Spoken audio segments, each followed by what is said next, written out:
আজ আমরা আলোচনা করব অভিকেন্দ্র ত্বরণ। তোমরা ইতিমধ্যে হয়তো শুনেছ অভিকেন্দ্র ত্বরণ সম্পর্কে। যাই হোক, আমরা আজকে বিষয়টা বুঝে নেব। এই যে অভিকেন্দ্র ত্বরণ বা সেন্ট্রিপিটাল অ্যাক্সিলারেশন, এটা ঠিক কি? মনে করো একটি কণা সমদ্রুতিতে বৃত্তপথে ঘুরছে। কেমন ভাবে ঘুরছে? এইভাবে সমদ্রুতিতে বৃত্তপথে ঘুরছে।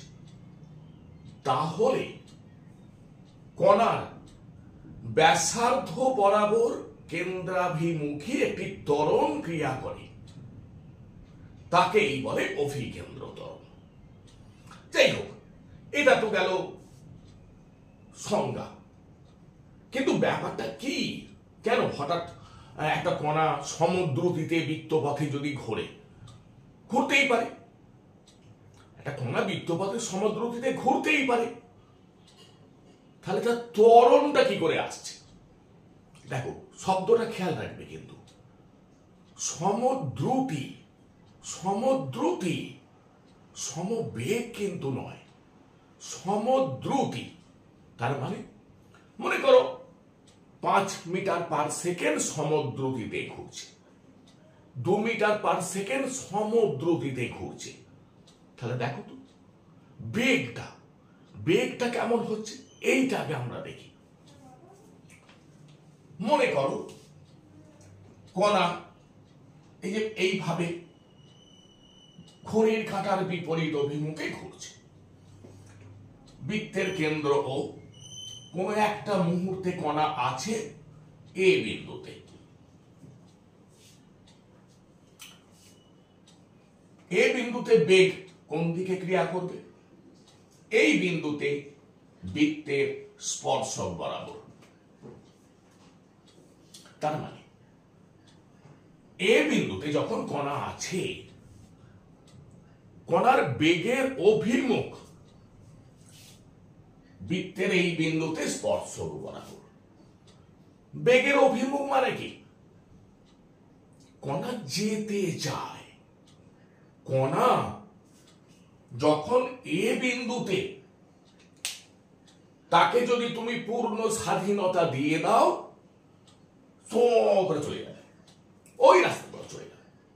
কিন্তু আমরা বৃত্তপথে ঘোরাচ্ছি সমদ্রুতিতে।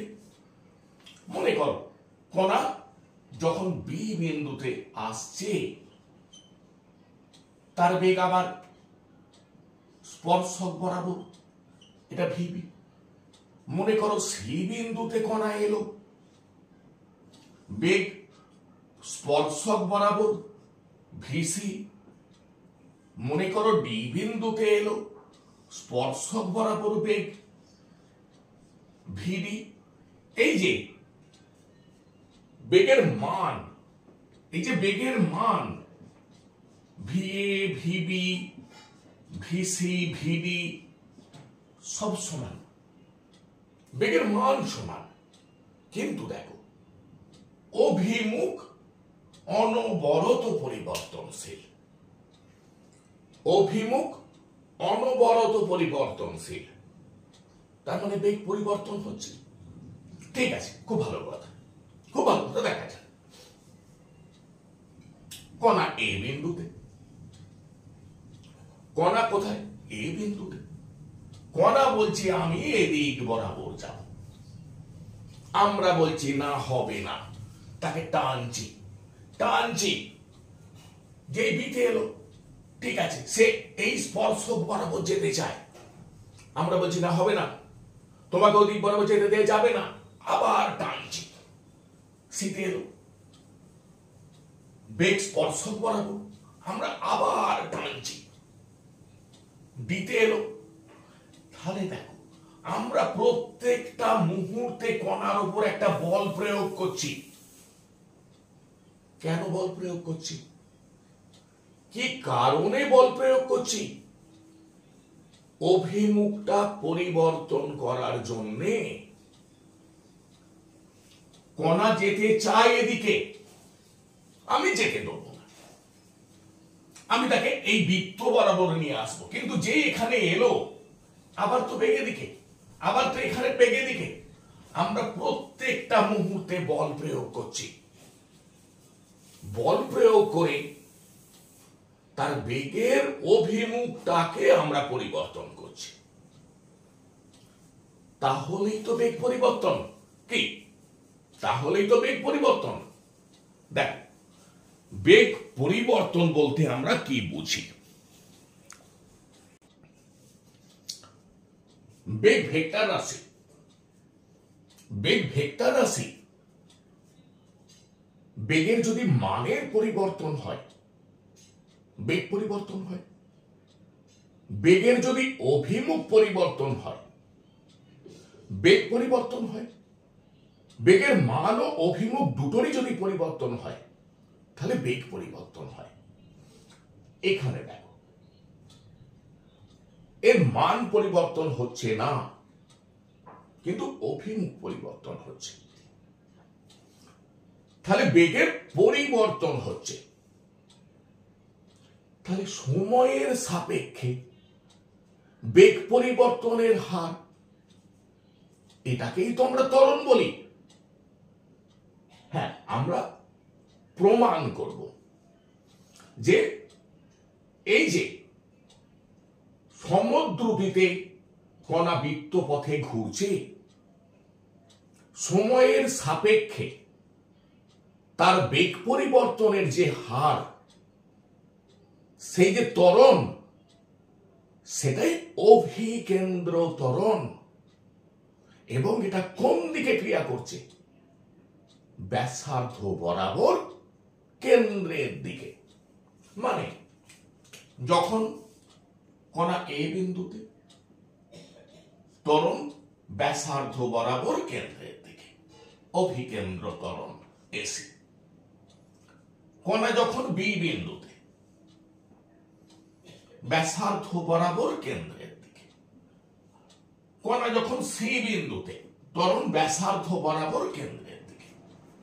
তার মানে কণা যে অবস্থানেই থাকুক না কেন, তার যে ত্বরণ, মানে সময়ের সাপেক্ষে বেগ পরিবর্তনের যে হার, ব্যাসার্ধ বরাবর কেন্দ্রের দিকে, এটাই এটাই অভিকেন্দ্র ত্বরণ। এবার আমরা এটাকে প্রমাণ করব। দেখো, তাহলে ব্যাপারটা সকলে ক্লিয়ার যে কণা সমদ্রুতিতে যখন বৃত্ত পথে ঘোরে,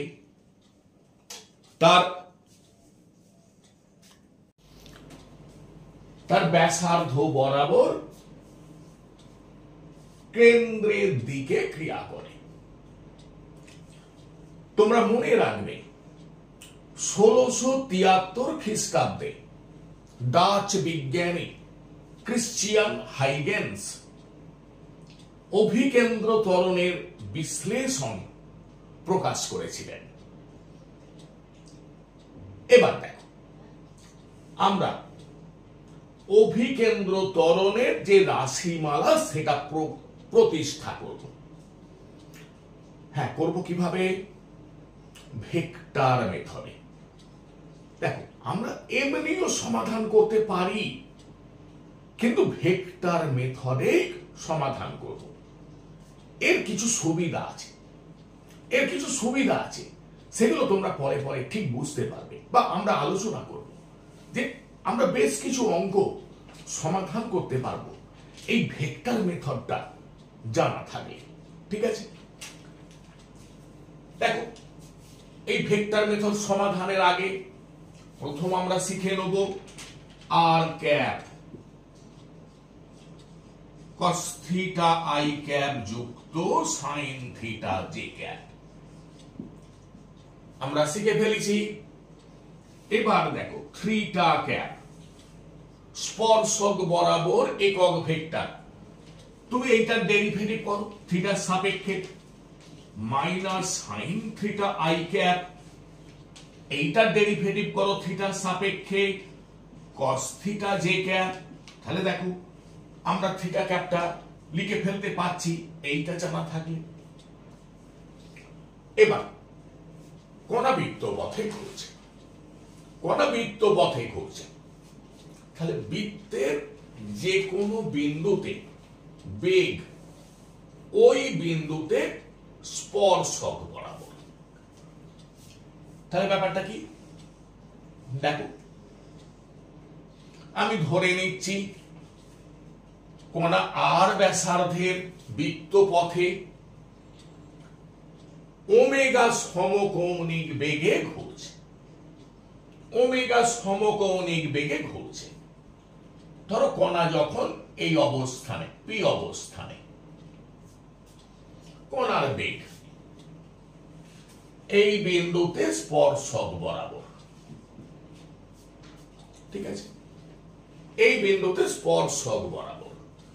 তাহলে আমি কি লিখে ফেলতে পারি, ভি ভেক্টর মানে ভি ইন্টু থিটা ক্যাপ।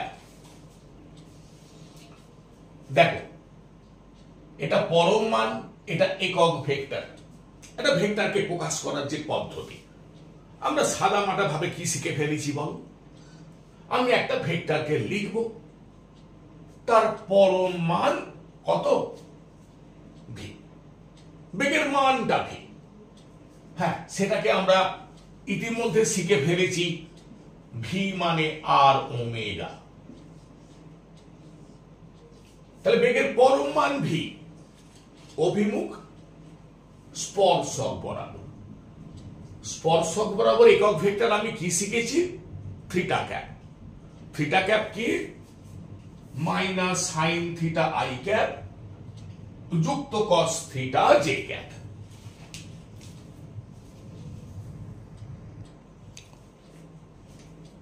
তাহলে ত্বরণ, তাহলে দেখো আমাদের কম বেশি আমরা এই ডেরিভেটিভ ফর্ম শিখেছি। ত্বরণ ডিভি ডিটি হলো। এবার তারপরে আমাকে এটাকে ডেরিভেটিভ করতে হবে সময়ের সাপেক্ষে। দেখো তো, এই যে ভি বেগের মান, এটা তো নির্দিষ্ট। কণা কেমন ভাবে ঘুরছে বৃত্তপথে, সমদ্রুতিতে ঘুরছে, কণা সমদ্রুতিতে ঘুরছে, তাই এই যে বেগের মান এটা নির্দিষ্ট। তাহলে ভি বাইরে এলো, d theta cap d t, d theta cap d t হলো। এবার আমরা তাহলে এইটা নির্ণয় করে নেব, এই যে ডি থিটা ক্যাপ ডিটি এটা কি হতে চায়, লক্ষ্য করো। তাহলে theta cap minus sine theta i cap যুক্ত কস থিটা জে ক্যাপ। খাতায় লিখে লিখে প্র্যাকটিস করবে, ঠিক আছে? প্রত্যেকে খাতায় লেখো, লিখে এটাকে প্র্যাকটিস করো। তাহলে দেখো, বা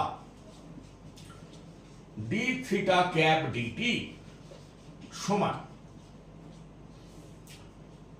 sign theta derivative minus cos theta, d theta d t i cap plus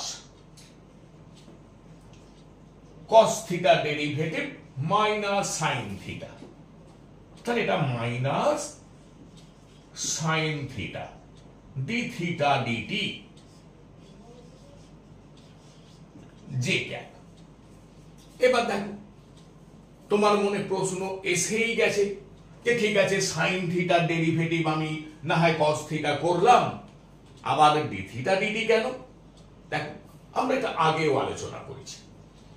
আমরা এখানে কার সাপেক্ষে ডেরিভেটিভ করছি? টি এর সাপেক্ষে। টি এর সাপেক্ষে যখন ডেরিভেটিভ করছি, তাহলে প্রথমে এটাকে আমি থিটার সাপেক্ষে ডেরিভেটিভ করে নেব, তারপর ডি থিটা ডিটি করব, ঠিক আছে। এবার তাহলে এখানে আমি minus d theta d t common নিয়ে নিলাম, কি পড়ে আছে কস থিটা আই ক্যাপ যুক্ত সাইন থিটা জে ক্যাপ হলো। ডি থিটা ডিটি কণা সমকৌণিক বেগে ঘুরছে, ডি থিটা ডিটি মানে ওমেগা। এটা কি, এটা হলো আর ক্যাপ। আর ক্যাপ ব্যাসার্ধ বরাবর একক ভেক্টর আর ক্যাপ। তাহলে দেখো আমি এখানে কি পেয়ে গেলাম, আমি এখানে পেয়ে গেলাম ডি থিটা ক্যাপ ডিটি। খুব ভালো। ওইখানে এবার দেখো, তাহলে এখানে মানটা বসিয়ে দিই। তাহলে V minus omega r cap minus omega r cap. তাহলে দেখো ত্বরণ আমি এইভাবে লিখছি, ভি ওমেগা মাইনাস আর ক্যাপ হলো। ভি মানে আর ওমেগা, ভি মানে আর ওমেগা, ঠিক আছে। তাহলে ওমেগা মানে ভি বাই আর, তাহলে ওমেগা মানে ভি বাই আর আমি যদি বসিয়ে দিই তাহলে ভি স্কোয়ার বাই আর। আবার দেখো আমি যদি এমন বলতাম ভি মানে আর ওমেগা, তাহলে আর ওমেগা এখানে বসালে কি আসতো, আর ওমেগা স্কোয়ার হলো। তাহলে দেখো এই যে ত্বরণ,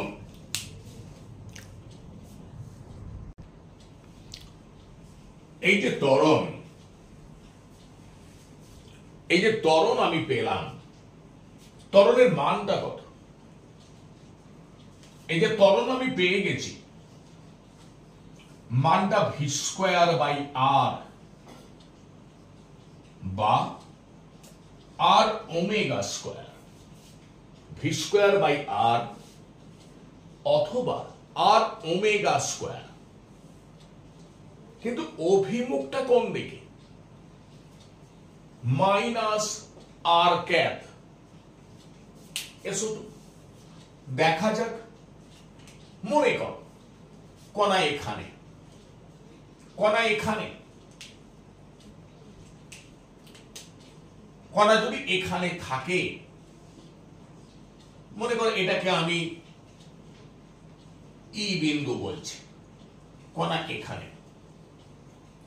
তাহলে কণা যদি এখানে থাকে, বেগ এই বিন্দুতে, বৃত্তের এই বিন্দুতে স্পর্শক বরাবর,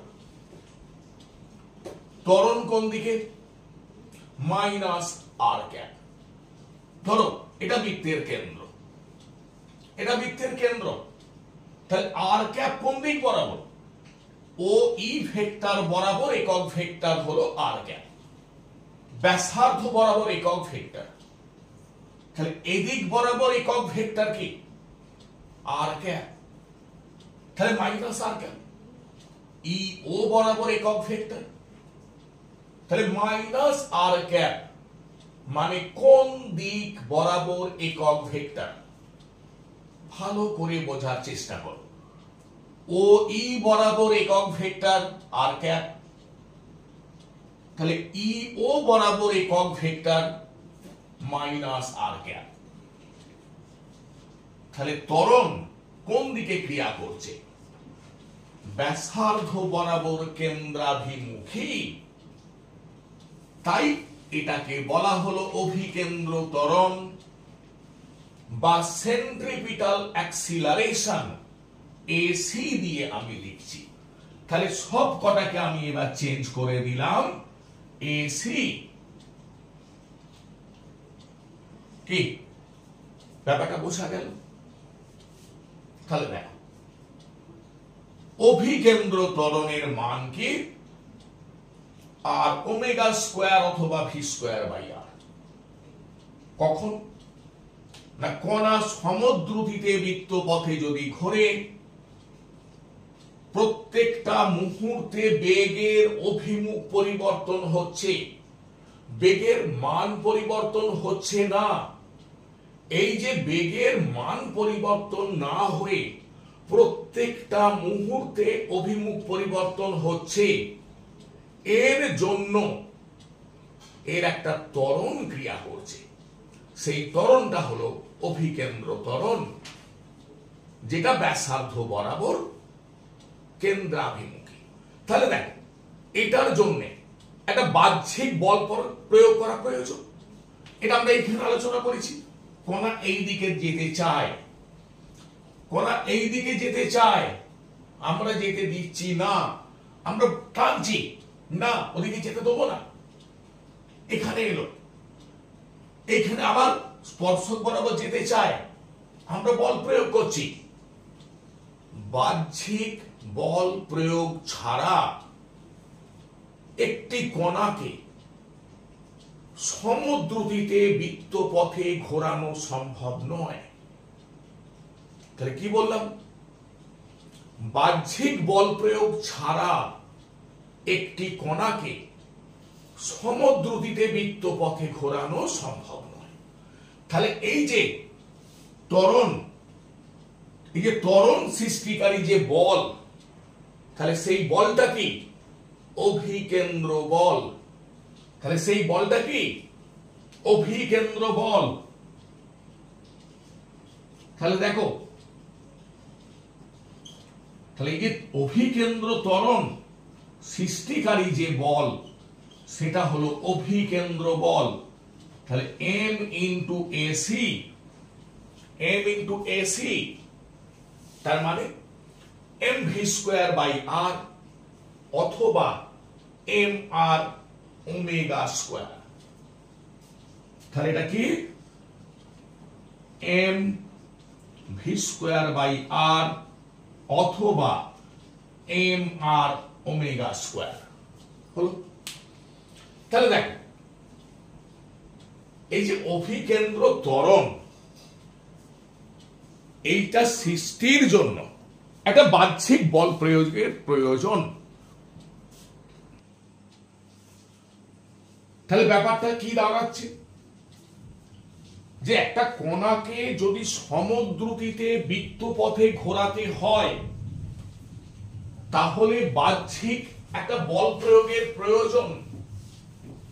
তার কারণ এই যে প্রত্যেকটা মুহূর্তে তার বেগ পরিবর্তনশীল, মান পরিবর্তনশীল নয়, অভিমুখ পরিবর্তনশীল। এই জন্যে বৃত্তের ব্যাসার্ধ বরাবর কেন্দ্রাভিমুখী একটা বল প্রয়োগ করা প্রয়োজন, বা একটা বল ক্রিয়া করে। সেই বলটাই হচ্ছে অভিকেন্দ্র বল। মনে করো, একটা সুতোর প্রান্তে একটা বস্তু বা একটা পাথর খণ্ডকে বেঁধে সমদ্রুতিতে ধরো বৃত্ত পথে ঘোরানো হচ্ছে।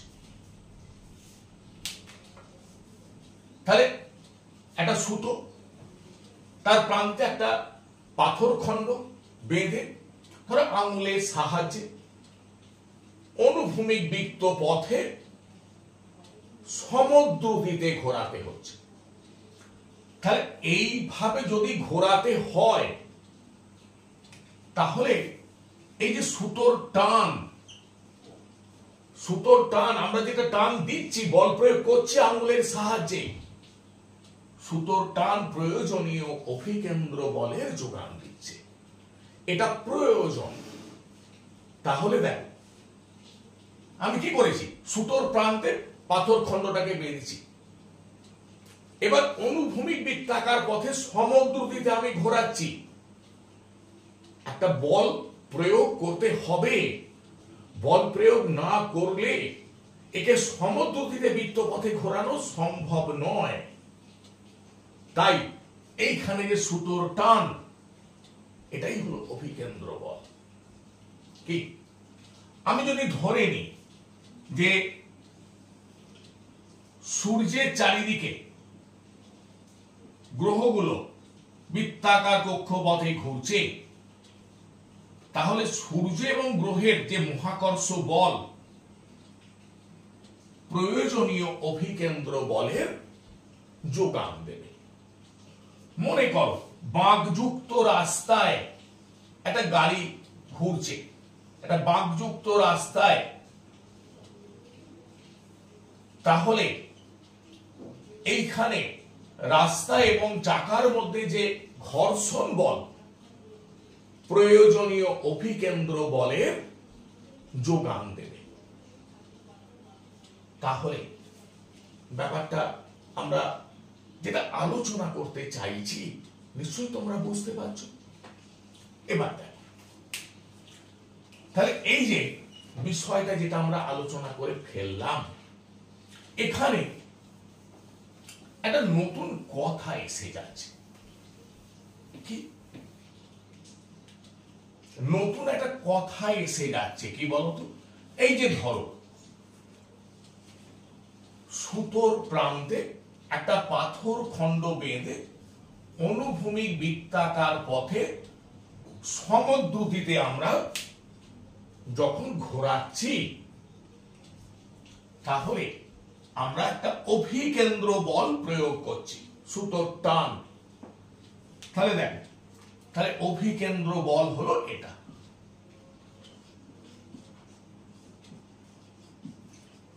তাহলে এটা অভিকেন্দ্র বল। তাহলে এটাকে, এটা হলো ঘূর্ণনশীল বস্তু, এটাকে ঘূর্ণন সৃষ্টিকারী বস্তু।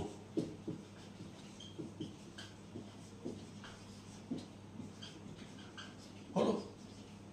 তাহলে দেখ, তাহলে এখানে আমরা যেটা দেখতে পাচ্ছি, তাহলে আমরা কি দেখছি? সুতোর প্রান্তে পাথর বেঁধে আমরা সমদ্রুতিতে অনুভূমিক বৃত্ত পথে ঘোরাচ্ছি। তাহলে আমরা বল প্রয়োগ করছি, এই যে সুতো বরাবর একটা টান দিচ্ছি, অভিকেন্দ্র বল। কার উপর ক্রিয়া করছে? ঘূর্ণনশীল বস্তুর উপর। কে প্রয়োগ করছে? ঘূর্ণন সৃষ্টিকারী বস্তু। এবার এর একটা প্রতিক্রিয়া বল আছে, এই প্রতিক্রিয়া বলটার নাম হলো অপকেন্দ্র প্রতিক্রিয়া। অপকেন্দ্র প্রতিক্রিয়া। এটা কে প্রয়োগ করছে এবং কার উপর প্রয়োগ করছে? দেখো, এটা প্রযুক্ত হচ্ছে ঘূর্ণন সৃষ্টিকারী বস্তুর ওপর, প্রয়োগ করছে ঘূর্ণনশীল বস্তু। তাহলে দেখো, এইখানটা আগে ব্যাপারটা আলোচনা করা যাক। ঘূর্ণন সৃষ্টিকারী বস্তু ঘূর্ণনশীল বস্তুর ওপর প্রয়োগ করছে অভিকেন্দ্র বল। তার মানে আমি আঙুলে বেঁধেছি সুতো, সুতোর প্রান্তে পাথরখণ্ড, অনুভূমিক বৃত্ত পথে আমি ঘোরাচ্ছি। তাহলে আমি আঙুলের মাধ্যমে পাথরের ওপর একটা বল প্রয়োগ করছি। কোন দিকে? এই যে ব্যাসার্ধ বরাবর কেন্দ্রের দিকে, অভিকেন্দ্র বল। তাহলে ঘূর্ণন সৃষ্টিকারী বস্তু ঘূর্ণনশীল বস্তুর ওপর প্রয়োগ করছে অভিকেন্দ্র বল। এখন এইটার প্রতিক্রিয়া হলো অপকেন্দ্র প্রতিক্রিয়া। কে প্রয়োগ করছে? ঘূর্ণনশীল বস্তু। কার ওপর? ঘূর্ণন সৃষ্টিকারী বস্তুর ওপর। তাহলে এটা বাস্তব ক্রিয়া প্রতিক্রিয়া জনিত বল। তাহলে দেখো, অভিকেন্দ্র বলের এই যে প্রতিক্রিয়া, অপকেন্দ্র প্রতিক্রিয়া, এটা বাস্তব ক্রিয়া প্রতিক্রিয়া জনিত বল। তাহলে ক্লিয়ার সকলের?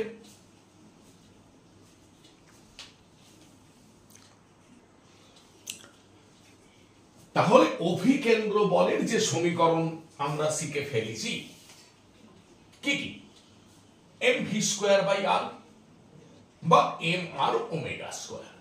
এখন দেখো এটাকে আমরা বিভিন্ন ভাবে লিখতে পারি। মনে করো আমরা বললাম এই যে কণা বৃত্তপথে সমদ্রুতিতে ঘুরছে, তার কম্পাঙ্ক এন, তাহলে ওমেগা মানে 2 পাই এন ফ্রিকোয়েন্সি। তাহলে দেখো অভিকেন্দ্র বলের রাশিমালাটা আমি কিভাবে লিখতে পারি, এম আর ওমেগা স্কোয়ার, তাহলে 4 পাই স্কোয়ার এন স্কোয়ার, তাহলে 4 pi square M R N square. আমি অভিকেন্দ্র বলের রাশিমালাটাকে এইভাবে লিখতে পারি। আবার দেখো যদি বল যে এই যে বৃত্তপথে ঘুরছে তার পর্যায়কাল হচ্ছে ক্যাপিটাল টি, আমরা যদি এরকম বলি এই যে বৃত্তপথে ঘুরছে তার পর্যায়কাল হচ্ছে ক্যাপিটাল টি, তাহলে ওমেগা মানে 2 পাই বাই ক্যাপিটাল টি, তাহলে ওমেগা মানে 2 পাই বাই ক্যাপিটাল টি। তাহলে দেখো এফসি, এফসি এটাকে আমরা কিভাবে লিখতে পারি, তাহলে এফসি এটাকে আমি লিখতে পারি m r omega square 4 pi square by t square. তাহলে দেখো 4 পাই স্কোয়ার এম আর তলায় টি স্কোয়ার। আমরা হরেক রকম ভাবে এই অভিকেন্দ্র বলের সমীকরণটাকে আমরা প্রকাশ করতে পারি। এবার দেখো এবার আমরা এই যে ভেক্টর মেথড যখন আলোচনা করি তখন আমি বলেছি যে এর আরো কিছু কারণ আছে। কি মনে কর কণা বৃত্তপথে ঘুরছে কিন্তু অসমদ্রুতিতে। এই যে এতক্ষণ আমরা কি বলেছি যে কণাকে সমদ্রুতিতে বৃত্তপথে আমরা ঘোরাচ্ছি। মনে করো কণা বলছে না আমি সমদ্রুতিতে ঘুরবো না, আরো জোরে ঘুরবো, জোরে জোরে জোরে জোরে ঘুরবে। তার মানে মানটা বাড়ছে বেগের, কি বেগের মানটা বাড়ছে। কি মনে করো কখনো বেগের মানটা কমছে, তাহলে এই যে যেটা আমরা সমদ্রুতিতে বলছিলাম সেটা যদি অসমদ্রুতি হয় তাহলে এই যে ত্বরণের রাশিমালাটা কি হবে আমরা এবার সেটা আলোচনা করব। ভালো করে লক্ষ্য করো। তাহলে ধরো এই যে সুতোর প্রান্তে পাথর খণ্ড বেঁধে আমি ঘোরাচ্ছি। প্রথমে বলেছিলাম সমদ্রুতিতে, এখন বলছি না আমি জোরে জোরে জোরে জোরে ঘোরাবো। বেগের মানটা আর ধ্রুবক থাকছে না, বেগের মানটা বাড়ছে, হ্যাঁ কমতেও পারে। মানে অসমদ্রুতি, অসমদ্রুতি। খালি কণা বৃত্তপথে গতিশীল কিন্তু সমদ্রুতিতে নয়, সমদ্রুতিতে নয়, অসমদ্রুতিতে। ঠিক আছে, মনে করো কোন সময়ে কণা এই পি অবস্থানে আছে। ঠিক আছে, আচ্ছা দেখো আমরা কি শিখে ফেলেছি, কোন বিন্দুতে বেগ মানে ভি থিটা ক্যাপ, কোন বিন্দুতে বেগ ভি মানে ভি থিটা ক্যাপ। এবার দেখা যাক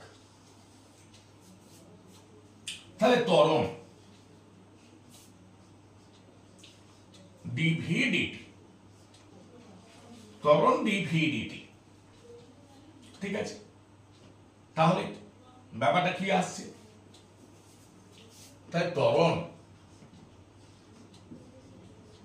দেখ তাহলে আমি এটাকে ডেরিভেটিভ করছি, এটা স্থির রেখে d v d t theta cap plus এটাকে স্থির রেখে এটা ডেরিভেটিভ করছি v d theta cap d t হলো। দেখো দুটো টার্ম আমার চলে গেল, বা a vector d v d t theta cap, এইটা একটু আগে আমি শিখে গেছি কি v minus omega r cap. তাহলে দেখো এটা কি এলো, ডিভি ডিটি থিটা ক্যাপ। এবার দেখো ওমেগা ভি বাই আর, তাহলে আমি এইভাবে লিখছি v square by r r cap. তাহলে এইটা আমার ত্বরণের রাশিমালা চলে এলো, ঠিক আছে। তাহলে এই যে ত্বরণ আমি পেলাম, দেখো দুটো কম্পোনেন্ট, ঠিক আছে। একটা কোন দিক বরাবর, থিটা ক্যাপ বরাবর, স্পর্শক বরাবর, ঠিক আছে। তাহলে এই দিক বরাবর ত্বরণের যে কম্পোনেন্ট, যেটাকে আমরা ট্যানজেনশিয়াল কম্পোনেন্ট বা স্পর্শকীয় উপাংশ বলবো, সেটা কি এলো ডিভি ডিটি। আর একটা কোন দিকে, মাইনাস আর ক্যাপ, এই দিকে, সেটা কত ভি স্কোয়ার বাই আর, ঠিক আছে। তাহলে দেখো এই দিক বরাবর থিটা ক্যাপ বরাবর ত্বরণের যে উপাংশ সেটা হলো ডিভি ডিটি, আর এই যে বৃত্তের ব্যাসার্ধ বরাবর কেন্দ্রের দিকে যে কম্পোনেন্ট সেটা কত ভি স্কোয়ার বাই আর। তাহলে এবার দেখ, তাহলে এই দিকে একটা, এই দিকে একটা, তাহলে দুটো উপাংশ আমি পেয়ে গেলাম, ঠিক। তাহলে তার নেট বা টোটাল অ্যাক্সিলারেশন তাহলে কত, টোটাল অ্যাক্সিলারেশন বা নেট অ্যাক্সিলারেশন বা ত্বরণ, দেখো রুট ওভার ডিভি ডিটি তার whole square plus v square by r তার হোল স্কোয়ার। তাহলে এটা হলো নেট অ্যাক্সিলারেশন বা মোট ত্বরণ। তাহলে দেখো একটা কণা যখন বৃত্তপথে অসমদ্রুতিতে ঘুরছে, তখন তার যে টোটাল অ্যাক্সিলারেশন বা নেট অ্যাক্সিলারেশন, মোট যে ত্বরণ, সেটা হলো এটা।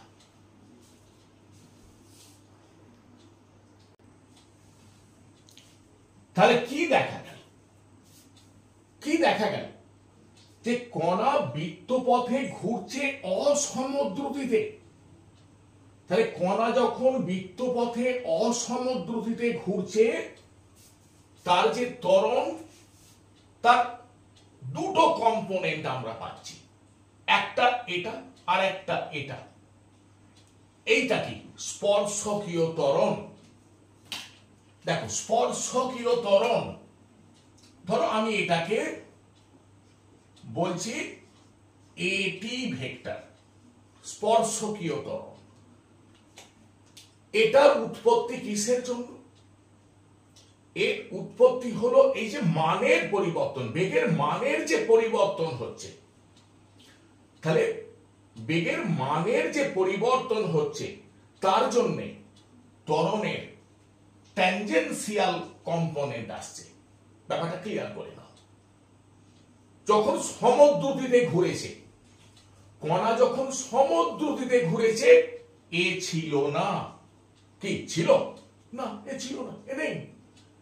এ কখন এসে হাজির হল? যখন কণা অসমদ্রুতিতে ঘুরছে, বেগের মানের পরিবর্তন হচ্ছে। তাহলে বেগের মানের পরিবর্তন হচ্ছে বলে এ এসে হাজির হলো। কি? তাহলে ট্যানজেনশিয়াল কম্পোনেন্ট যেটা, মানে এইটা, তাহলে এইটা এসে হাজির হচ্ছে কেন? বেগের মানের পরিবর্তন হচ্ছে বলে। এবার দেখো আর একটা কি, এটা রেডিয়াল কম্পোনেন্ট। রেডিয়াল কম্পোনেন্ট মানে এটা, এটা কিসের জন্য? এই যে প্রতি মুহূর্তে অভিমুখ পরিবর্তন হচ্ছে, অভিমুখ পরিবর্তনের জন্য এটার উৎপত্তি। হ্যাঁ, এ তো আগে ছিল। কি? আমার তো ভালো মনে পড়ছে, এই যে যখন কণা সমদ্রুতিতে বৃত্ত পথে ঘুরেছে, কণার তো ত্বরণ একটাই ছিল। কে সে? অভিকেন্দ্র ত্বরণ। কিসের জন্য উৎপত্তি? কণা তো সমদ্রুতিতে ঘুরেছে, বেগের মান ঠিক ছিল, অভিমুখ প্রত্যেকটা মুহূর্তে পরিবর্তন হয়েছে বলে এর উৎপত্তি। তাহলে কণা যখন অসমদ্রুতিতে ঘুরছে, বেগের অভিমুখ তো প্রত্যেকটা মুহূর্তেই পরিবর্তন হচ্ছে। তাহলে দেখো, এই অভিমুখ পরিবর্তনের জন্য ত্বরণের এই কম্পোনেন্ট রেডিয়াল কম্পোনেন্ট বা এসি ভেক্টর, আর বেগের মানের পরিবর্তনের জন্য ট্যানজেনশিয়াল কম্পোনেন্ট। ব্যাপারটা একদম ক্লিয়ার করে ফেলো, যেন গোলমাল না হয়। কণা সমদ্রুতিতে বৃত্ত পথে ঘুরছে, বেগের মানের কোনো পরিবর্তন নেই, শুধু প্রত্যেকটা মুহূর্তে অভিমুখের পরিবর্তন আছে। ত্বরণ ব্যাসার্ধ বরাবর কেন্দ্রের দিকে অভিকেন্দ্র ত্বরণ। কণা অসমদ্রুতিতে ঘুরছে, বেগের মানের পরিবর্তন হচ্ছে, তার জন্যে তার স্পর্শকীয় ত্বরণ। তাহলে এই ত্বরণটার উৎপত্তি কিসের জন্য? বেগের মানের পরিবর্তনের জন্য। তাহলে দেখো, নেট অ্যাক্সিলারেশন। তাহলে আমি এখানে সামান্তরিক সূত্র ভেক্টরের প্রয়োগ করব, বা এখানে এটা আয়তক্ষেত্র। তাহলে এইটা হচ্ছে নেট অ্যাক্সিলারেশন। তাহলে ব্যাপারটা একটু ভালো করে বাড়িতে প্র্যাকটিস করবে, ক্লিয়ার করে বুঝে নেবার চেষ্টা করবে কোনটার উৎপত্তি কেন, কোন উপাংশটা কি কারণে, কি কারণে এদের উৎপত্তি। ঠিক আছে?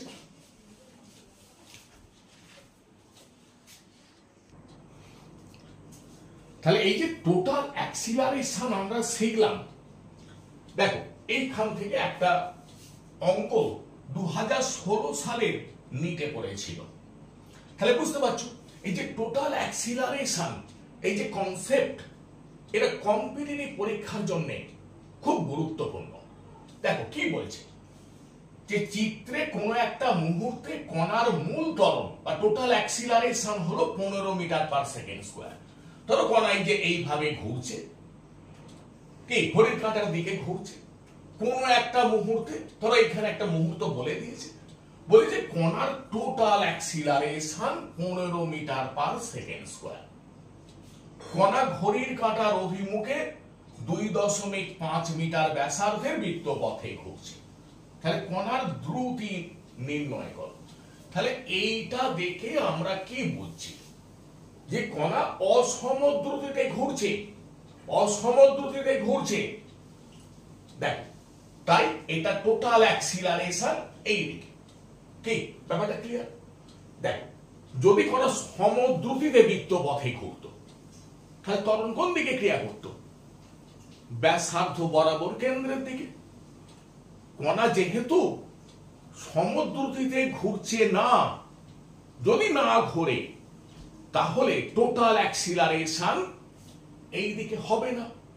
তাহলে দেখো আমাদের বলেছে কণার টোটাল অ্যাক্সিলারেশন, কথাটা গুরুত্ব দাও। টোটাল অ্যাক্সিলারেশন কত? 15 মিটার পার সেকেন্ড স্কয়ার। তাহলে ছবিটা দেখে আমি কি বুঝে ফেলবো যে না, কণা সমদ্রুতিতে বৃত্তপথে ঘুরছে না, অসমদ্রুতিতে ঘুরছে। তাহলে দেখো, তাহলে এই যে ত্বরণটা ভালো করে লক্ষ্য করো, এটা প্রশ্নে ছবিটা দেয়া ছিল। তাহলে এই পজিশন আমি বলছি এ, টোটাল অ্যাক্সিলারেশন এ, এই অ্যাঙ্গেল 30 ডিগ্রি, ধরো বৃত্তের কেন্দ্র ও, ঠিক আছে কি? তাহলে এই যে টোটাল অ্যাক্সিলারেশন এর এও বরাবর কম্পোনেন্ট,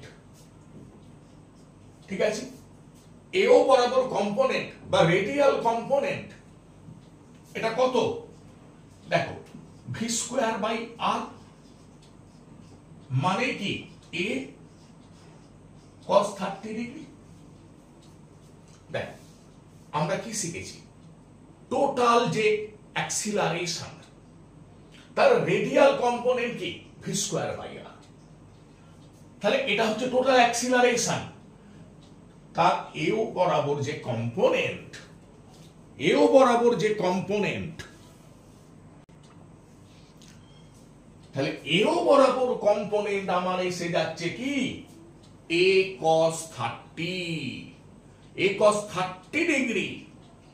সেটা আমি অলরেডি কি শিখে ফেলেছি? ভি স্কয়ার বাই আর। তাহলে দেখো, তাহলে আমার কি চাইছে? দ্রুতি।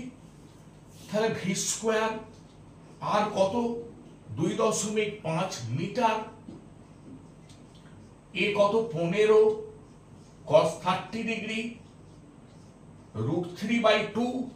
তাহলে cos 30 ডিগ্রি √3/2।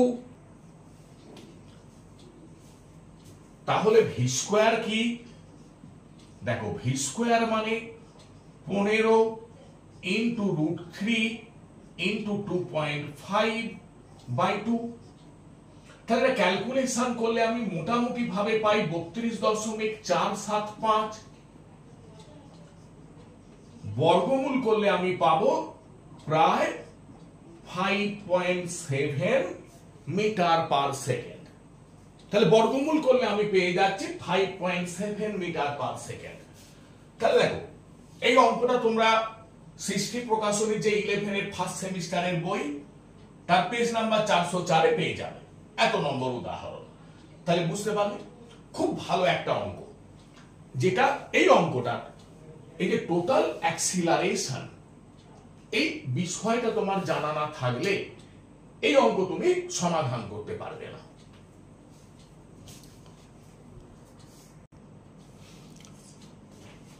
এই যে অঙ্কটা, এটাও খুব ভালো একটা অঙ্ক। দেখো সিবিএসসি পিএমটি 2003 পড়েছে।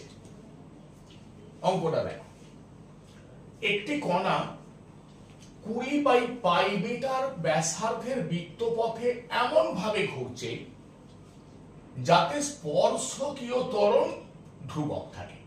মানে ওই যে ত্বরণের যেটা ট্যানজেনশিয়াল কম্পোনেন্ট, এটা সর্বদা বলছে ধ্রুবক থাকে। কি ক্লিয়ার ব্যাপারটা? তাহলে কণা 20/π মিটার ব্যাসার্ধের বৃত্তপথে ঘুরছে, ধরে নাও এইভাবে ঘুরছে,